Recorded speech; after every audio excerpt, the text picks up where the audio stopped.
नमस्कार।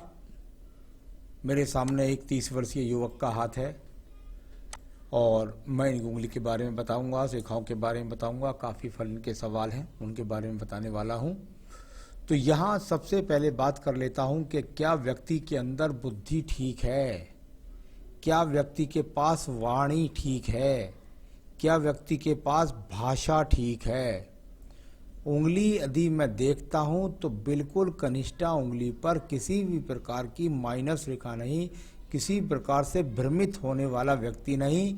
अपने टारगेट के पीछे जुनून से लग कर के तरक्की प्राप्त करने के लिए, अच्छी वाणी के लिए, अच्छी याददाश्त के लिए, अच्छी डॉक्यूमेंट फाइलिंग के लिए, ये बुध की उंगली इनके पास पूरी तरीके से मजबूत है। जो सूर्य की उंगली के प्रथम पर्व तक पहुंच जाए, इससे बेहतरीन कोई उंगली नहीं होती।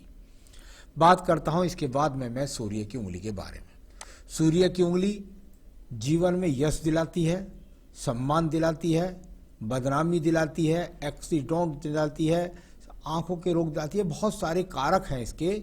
इस कारक की उंगली को यदि मैं देखता हूं तो इस व्यक्ति के जीवन के अंदर कोई यहाँ पर ज़्यादा ऊंचाई प्राप्त करने के वर्तमान में चिन्ह नहीं है। तो ये डरने की बात नहीं है। आने वाले समय में वर्तमान चिन्हों को कैसे देख सकते हैं, इस पर जो खड़ी हुई रेखाएं ज़्यादा दिखाई लगने लगे तो वो ज़्यादा तरक्की और ज़्यादा प्रकाश फैलने वाली, यानी ज़्यादा आपकी दूर दूर तक ख्याति फैलने वाली रेखा। अभी वो पर्व सिर्फ शांत है, केवल प्रयासरत है। तो यहाँ सब कुछ मिलेगा। अगर आप उंगलियों को दोनों को मिलाएंगे तो निश्चित रूप से इस उंगली के बीच का ये गैप बताता है कि आपका जीवन परिवार से दूर बीतने वाला है। आपका विदेशों में बीते या अपने घर से हजारों किलोमीटर की दूरी पर जाकर के बीते, लेकिन ये इस तरीके से बीतने वाला है। परिवार के लोगों से आप थोड़ा दूरी बना करके रहने वाले ज़्यादा हैं। आइए बात करते हैं इसके बाद शनि की उंगली के बारे में। शनि की उंगली और शनि की उंगली का प्रथम पर्व, सेकंड पर्व, थर्ड पर्व, तीनों के तीनों पर्व पर देखता हूँ तो यहाँ पर निश्चित रूप से आपका धन तो कहीं नहीं लूट रहा। यानी ऐसा नहीं कि आपने धन किसी को दे दिया तो लौट करके नहीं आएगा, या बहुत भारी नुकसान हो गया जी, इतना मोटा धन दे दिया, ऐसा कुछ नहीं दिखाई देता। ये जरूर मैं कह सकता हूँ कि जो पर्व हैं वो जिस तरह से समस्थिति को दिखलाते हैं तो भाई ठीक है, मेरे पास सामान्य रूप से धन के आगमन बनते हैं, लेकिन उनसे मेरी स्थिति मजबूत नहीं होती। इतना कह सकते हैं। रोगों की यहाँ भी कोई स्थिति दिखलाई नहीं पड़ती। मैं बात करता हूँ इसके बाद में आपकी बृहस्पति की उंगली के बारे में। मैंने हमेशा बताया, हमारा शास्त्र कहता है, सामुद्रिक शास्त्र में यहाँ पर राहु रेखाएं पाचन शक्ति क्रिया के लिए उसका खराब होना, उस तरह का कोई सिंबल्स नहीं दिखाई देता। अगर मैं इसको देखता हूँ तो ईश्वर के प्रति आस्था वो भी मजबूत है। किसी भी प्रेम संबंध में किसी प्रकार से बहुत ज़्यादा खटाव जैसी स्थिति भी नहीं दिखाई देती। साथ ही साथ पत्नी के साथ भी अगर विवाह हो जाए तो वर्तमान की स्थिति के हिसाब से उसके पत्नी के साथ भी संबंध खराब नहीं दिखते। मैं बात करता हूँ इसके बाद में आपके बुध पर्व के बारे में। बुध पर्व और बुध पर्व में सीधा एक बात कही है, सबसे पहले समपर्व को देखिए, समपर्व के बाद में स्थायी रेखाओं को देखिए। समपर्व है, हाँ है, स्थायी रेखाएं हैं, बिल्कुल स्थायी रेखा भी है। यानी स्थायी रेखाओं का कम से कम 2 स्थायी रेखाएं, यदि ये इस प्रकार से इनको स्थायी रेखा बोलते हैं, यहाँ ये 2 रेखाएं जो दिखाई दे रही हैं, ये 2 स्थायी रेखाएं हो जाएं तो ये व्यक्ति के जीवन के अंदर बहुत अच्छी रेखाओं के रूप में मानी जाती हैं। वाणी के सशक्तिकरण के लिए, अच्छी याददाश्त के लिए, श्रवण शक्ति मजबूत होने के लिए, और साथ ही साथ आपके जीवन के अंदर धन के निरंतर रूप से, भले ही कम दिखाई देते हैं लेकिन निरंतर रूप से धन के आगमन दिखलाई पड़ते हैं। तो ये इस तरह का यहाँ पर्व जो वाणी के द्वारा, कम से कम यदि व्यक्ति के पास कोई और काम ना है तो वाणी के कुछ कामों के द्वारा ही व्यक्ति अपने जीवन में उन्नति प्राप्त करेगा। चलिए मैं बताता हूँ इसके बाद एक आपके सूर्य पर्व के बारे में। सूर्य पर्व के बारे में आपने बहुत सारे एपिसोड्स में देखा होगा कि भाई जब त्रिभुज बना करके व्यक्ति के जीवन में इस तरीके से रेखा सीधी सीधी चली जाए तो ऐसा कहते हैं कि व्यक्ति अपने जीवन में दूर देशों तक, दूर दूर तक व्यक्ति को ख्याति प्राप्त होती है। तो ये अगर बीच में एक ट्रायंगल के बीच में एक रेखा ना खड़ी होती तो ये अड़चन वाली चिन्ह नहीं होता। यानी इससे ये तो दिखाई पड़ता है कि व्यक्ति को प्रसिद्धि मिलेगी और निश्चित रूप से मिलेगी और बहुत दूर तक मिलेगी। स्ट्रगल होगा और उसके बाद वो तरक्की प्राप्त हो जाएगी। अब बात करता हूँ इसके बाद में मैं आपके यहाँ पर शनि पर्व के बारे में। शनि पर्व और स्थायी रेखाएं और संपर्वत बहुत बढ़िया एकदम यहाँ पर रेखाएं, इनको निश्चित रूप से अगर कह सकता हूँ ये रेखा यदि इसी प्रकार से आपके जीवन में रही तो 55 वर्ष के बाद में आपके पास जीवन में कुछ कहने के लिए नहीं रह जाएगा कि मेरे पास ये चीज़ नहीं है। तो अभी तो मैं सिर्फ इनका फल ये मानता हूँ कि शनि पर्व पर शनि रेखाएं खड़ी हो तो व्यक्ति का भाग्य साथ दे रहा है, करिए कर्म और उठाइए भाग्य का लाभ। आइए बात करता हूँ उसके बाद में आपके बृहस्पति के पर्व के बारे में। बृहस्पति का पर्व और यहाँ ब्रैकेट जैसा मजबूत स्थिति बनने वाली रेखाएं, यानी आने वाले समय में यह कहते हैं एक चतुर्भुज भी अगर मजबूत बन जाता है व्यक्ति के जीवन में, कुछ प्रयासरत है, बनने का प्रयासरत है, बनेगा जरूर, यानी एक चतुर्भुज भी यदि आपके बृहस्पति पर्व पर मजबूती से बन जाता है, व्यक्ति की गृहस्थी मजबूत होती है, बन रहा है, लगभग बन जाएगा मैं समझता हूँ 2-4 साल में ये, और मजबूती के साथ बनेगी, भवन भी मिलेगा, आपके पास अच्छा लग्जरियस जीवन होगा। ये बृहस्पति के कारक गुण हैं या मजबूती के साथ मौजूद हैं। आइए बात करते हैं इसके बाद में आपकी रेखा, और वो है आपकी हृदय रेखा। यदि आप हृदय रेखा को देखेंगे तो उसके नीचे आपको ट्रायंगल्स कैसे फल दिखाई देंगे, यानी नीचे की तरफ त्रिभुज से लगे हुए नजर आएंगे आपको लगातार। इसके नीचे मैं इसको यव तो नहीं कह सकता, थोड़ा सा त्रिभुज कह सकता हूँ, कुछ यव की स्थिति कह सकता हूँ, कुछ बेलदार कह सकता हूँ, यानी ये हृदय रेखा लगभग जाकर के आपके जीवन में 34-35वें वर्ष तक थोड़ा आपको द्रवित करती है, मन में शंकाएं पैदा करती है, मन में कलेश करती है, कभी कभी रोगों का सामना भी हो सकता है और कभी कभी प्रेम संबंधों में खटास भी हो जाता है। तो ये इस तरह की रेखा है। इसके बाद इसका बहुत अच्छा आपके जीवन में रोल है और उससे आप जीवन में तरक्की करते जाएंगे। कुछ रेखा नीचे गिरने वाली, इसका मतलब लोगों की हेल्प भी करेंगे। चलिए मैं बात करता हूँ इसके बाद में आपके निम्न मंगल पर्व के बारे में। निम्न मंगल पर्व और निम्न मंगल पर्व को यदि आप देखेंगे तो क्रिस्टल जैसी आकृति बनती दिखाई देती है। यहाँ पर अगर देखेंगे तो मंगल पर्वत पर एक क्रिस्टल जैसी आकृति आपको लगेगी देखने में कि एक क्रिस्टल जैसी आकृति है। क्रिस्टल जैसी आकृति हस्तरेखा विज्ञान में कुछ नहीं होती। कुल मिलाकर के सिर्फ और सिर्फ ये एक दूसरे के ऊपर जाकर के थोड़ा संघर्ष को बढ़ाने वाली रेखाओं के रूप में है। नीचे की रेखाएं बड़ी कार्यरत हैं, इनका संबंध सूर्य पर्व के साथ मजबूती से बन रहा है, यानी व्यक्ति के पास एनर्जी है भाग दौड़ करने की। इसके एक रेखा शाखा निकल करके सीधा बुद्ध पर्वत तक भी देखती है, यानी व्यक्ति अपनी वाणी अपनी मेहनत के अनुसार धन भी कमाएगा, दूरियां भी प्राप्त करेगा, भागदौड़ भी करेगा, सम्मान भी प्राप्त करेगा। ये सब उसके अंदर फुल एनर्जिक रेखाओं के रूप में जानी जाती है। अब बात करता हूं मैं इसके बाद आपके यहाँ पर बुद्धि रेखा के बारे में। बुद्धि रेखा को यदि आप देखेंगे तो आपको बहुत सारी यव बनाकर चलेगी, कहीं नीची कहीं ऊंची कहीं इस प्रकार से जाकर के बनेगी। यानी इसमें से एक ये रेखा तो जा रही है सूर्य पर्व को, यानी आप सूर्य होता है। कई लोगों को हम जब कह देते हैं कि भाई अगर विवाह रेखा का संबंध सूर्य रेखा से हो जाए तो व्यक्ति के जीवन के अंदर उसकी जो पत्नी होती है वो वीणा वादनी होती है, गायन वाली होती है।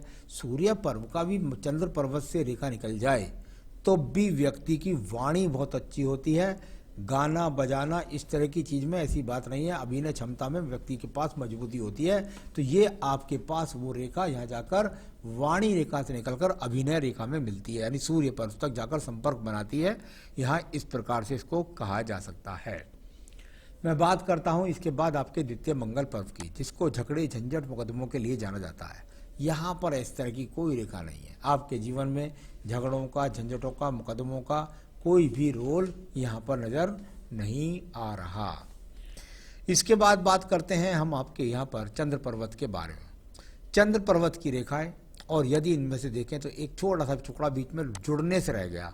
ये वो रेखाएं हैं जो आपको भाग दौड़ कराती है, दूर देशों से जुड़ाती है। और इसमें से एक रेखा का संपर्क जाकर शुक्र पर्वत में जब प्रवेश करता है तो व्यक्ति के दिमाग में दो बात होती है। चंद्रमा से अगर, यानी चंद्रमा कौन, व्यक्ति का मस्तिष्क, और उससे शुक्र पर्वत को रेखा जाए यानी दिमाग में लग्जरियसता की धुन सवार होती है। मैं जीवन की अच्छी चीज़ों को प्राप्त करके छोड़ूंगा, ये इसको कह देते हैं। यहाँ थोड़ा सा जो गैप रह गया वो भी अगर मिल गया तो व्यक्ति विदेशों तक भी ज़्यादा यात्राएं करता है। तो ये इस तरह की यहाँ इन रेखाओं के द्वारा आप इसको बोल सकते हैं।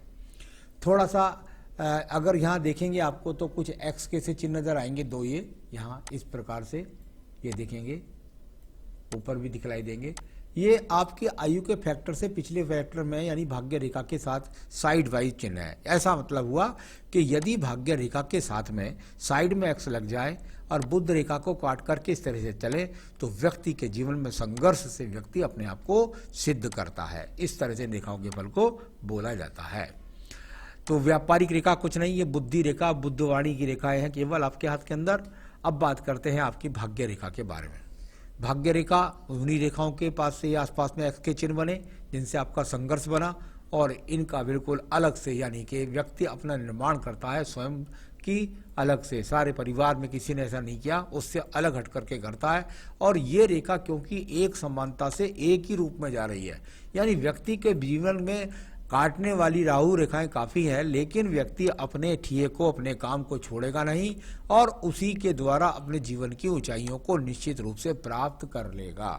तो ये इस प्रकार से हम इस रेखा के फल को बोलते हैं। अपने आप में अच्छी भाग्य रेखा, इनका संबंध सूर्य पर्व से यानी कुल मिलाकर वाणी या आपको दूसरी सूर्य रेखा का संबंध भी था यानी अभिनय से। तो ये अच्छी रेखाएं आपके पास मौजूद है। चलिए मैं बात करता हूँ इसके बाद में आपके शुक्र पर्व के बारे में। शुक्र पर्व, और यदि मैं शुक्र पर्व को देखता हूँ तो यहाँ थोड़ा सा कभी एक्स सा लगेगा, कभी चटकदार रेखाएं आपको लगेंगी, थोड़ा पर्व भी दबा हुआ है, अभी संसाधनों के लिए संघर्ष चल रहा है, इतना कह सकते हैं। चलिए अब बात करूँगा इसके बाद में यहाँ पर आपके यहाँ मंगल रेखा की। ये रेखा व्यक्ति के पास जरूर होनी चाहिए। क्यों होनी चाहिए? ये रेखा आपके जीवन में लगभग 27वें वर्ष या 26वें वर्ष से लगी है और उसके बाद लगातार आपके जीवन में कम से कम 56 वर्ष तक जा रही है। यानी व्यक्ति अपने जीवन में किसी भी हद में, किसी भी मुसीबत में निकलने का, संघर्ष करने का, लड़ने की क्षमता व्यक्ति के अंदर है। ये वो आपके पास बजरंगबली रेखा है। मैं बात करता हूँ इसके बाद आपकी आयु रेखा के बारे में। आयु रेखा इस प्रकार से चलती हुई बाद में दो मुखी हो गई, बहुत सुंदर स्वरूप, यानी जीवन का अंत बहुत सुखी, यहां से दो मुखी।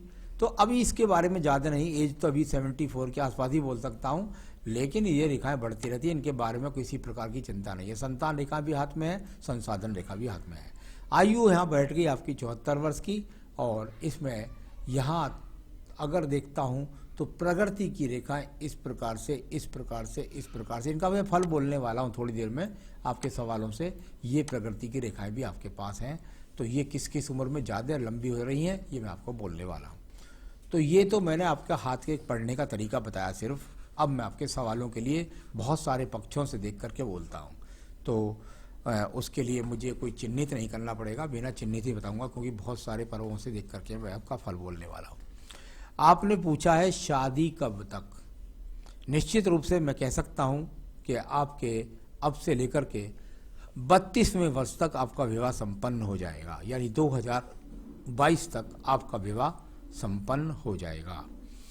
आपने कहा पत्नी कैसी मिलेगी। देखिए मैं आपको थोड़ा सा, मुझे कुछ रेखाएं नजर आई हैं, उसके लिए मैं कहूँगा चला आप थोड़ा व्यस्त रहेंगे, पत्नी के लिए समय कम दे पाएंगे, इस तरह के चिन्ह है। लेकिन पत्नी के साथ अच्छी सेटिंग बैठेगी, आपको सहयोगात्मक रवैया उनका मिलेगा, वैवाहिक जीवन आपका ठीक रहने वाला है। यहाँ पूछा है आपने, आपके हाथ से मुझे कुछ पत्नी की ऐसी सहयोगात्मक रेखा नहीं दिखाई देती। मुझे लगता है कि आप सिर्फ घरेलू पत्नी ही चाहते हैं, किस तरह के पूरा समय जो अपने परिवार को दे सके। यश, धन, मकान कितना और कब तक। जब आप मुझसे 30 साल की उम्र में सवाल को पूछ रहे थे तो मेरा आपकी रेखाओं पर निगाह गई है काफ़ी। तो मैं यहाँ से अगर हस्तरेखा से देख रहा हूँ तो निश्चित रूप से यहाँ से लेकर के और लगभग आपके जीवन में ऐसा कह सकता हूँ कि बिल्कुल उतार का समय आगे नहीं है, यानी आने वाला आगे वाला समय है, उसमें लगातार आपको कार्य मिलता रहेगा।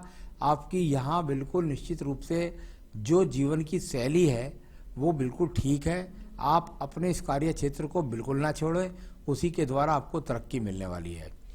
आपने यश, धन, मकान कितना और कब तक के लिए वह पूछ लिया है। मैं हालांकि देखता नहीं हूँ, तो इसलिए मुझे थोड़ा सा जन्मपत्री में भी देखा, थोड़ा हाथ में भी देखा आपका, तो निश्चित रूप से कह सकता हूँ 2027 से लेकर 2034 तक आप काउंटिंग करते जाइए, आपके उस समय मकान, भवन और गाड़ी आप लेंगे। अभी भी आगे अच्छा चलेगा, डरने की कोई बात नहीं है। तो ये मैंने आपके जीवन के लक्ष्य के बारे में बता दिया। बिल्कुल आप वाणी के द्वारा ही और अपनी विश्वव्यापी कीर्ति प्राप्त कर सकेंगे, इसमें कोई भी शक नहीं है। लगे रहिएगा, क्योंकि आपके पास राहु रेखा से भी अचानक लाभ लेने वाली रेखाएं भी हैं। तो ये बहुत एकदम अचानक से व्यक्ति को कोई भी एग्रीमेंट दिला करके राहु रेखा से लखपति करोड़पति बना देती है, अचानक मिल जाता बड़ा एग्रीमेंट। तो चलिए, ये आपके जीवन में सब होता रहेगा धीरे धीरे, आप प्रयास करते रहिएगा। मैंने आपके सवालों के जवाब दे दिए। अब मैं उपाय जरूर आपको थोड़ा सा बताऊंगा। देखिए, एक तो मूंगा जरूर पहनिए आप, इस उंगली के अंदर आप मूंगा पहनिएगा, तो ये आपको और साहस का कारक बनाएगी, आपकी क्षमता को बढ़ाएगी, आपके कार्य क्षेत्र में भी, आपके रिहर्सल क्षेत्र में भी, आपके गायन क्षेत्र में भी। तो एक बेहतरीन सा मूंगा आप चाहे तो मुझसे मंगा सकते हैं, मैं आपके स्थान तक पहुंचा सकता हूं। दूसरा, आपको रुद्र गायत्री की 3 माला का जाप प्रतिदिन करना है। बस कोई पूजा करें ना करें, आप रुद्राक्ष माला से 3 माला रुद्र गायत्री की अवश्य करें। जीवन में आप खूब प्रकृति करें, यही मेरी शुभकामनाएं हैं। नमस्कार।